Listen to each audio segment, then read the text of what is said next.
तर महाराष्ट्रातील जवळपास 70,000 असे आणि 4,000 पी एफ आहेत. यांचे गेल्या 5 ते 7 महिन्यापासून केंद्र सरकारचं रुखलेलं मानधन त्यांच्या खात्यामध्ये जमा झालं नाही, म्हणून यांचा तीव्र नाराज होता. म्हणून आम्ही हिंगोली 8 दिवसाखाली तुम्हीच हिंगोली जिल्हाधिकारी कार्यालयापुढे बेमुदत धरणे आंदोलन उपोषण करणार होता.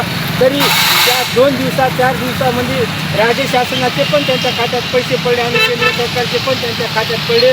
या केंद्र सरकारचं या ठिकाणी मानधन प्रत्येक 5 तारखेच्या आत त्यांच्या खात्यामध्ये जमा व्हावं म्हणून आयटक संघटनाची या ठिकाणी आम्ही धरणे आंदोलन हिंगोली जिल्हाधिकारी कार्यालयासमोर केलेलं आहे. जर या शासनानं जर आमचा केंद्र सरकारनं जर विचार नाही जर केला तर आम्ही दिल्लीला जंतर मंतरवर बेमुदत उपोषण केल्याशिवाय आयटक संघटनेच्या वतीनं स्वस्थ बसणार नाहीत, एवढे या ठिकाणी मी आवाहन करतो.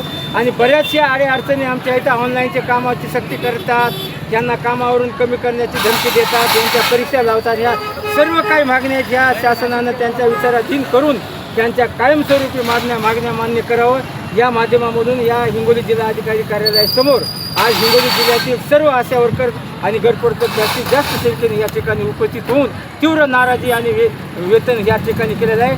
आणि म्हणून मला या ठिकाणी आवाहन करायचं आहे की जर यांनी शासनानं जर आमची दखल नाही घेतली तर आम्ही तीव्र आंदोलन करू. जिल्हा आरोग्य अधिकाऱ्यांनी आणि शिवसाहेबांनी आम्हाला लेखी स्वरूपामध्ये या ठिकाणी उत्तर दिलेलं आहे.